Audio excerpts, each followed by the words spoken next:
സ്വരങ്ങൾ ശ്രുതി ചേരുമ്പോൾ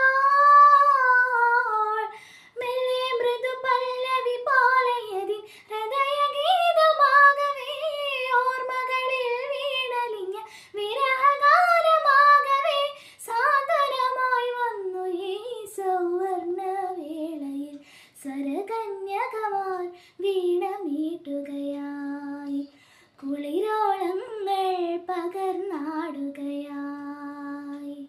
തങ്കരഥമേറി വന്നു പൂന്തിങ്കൾ പെൺമണിയാൽ സുഹൃതവനിയിലാരോ പാടും ആശംസാമംഗളമായി സ്വരകന്യകമാർ വീണമീട്ടുകയായി.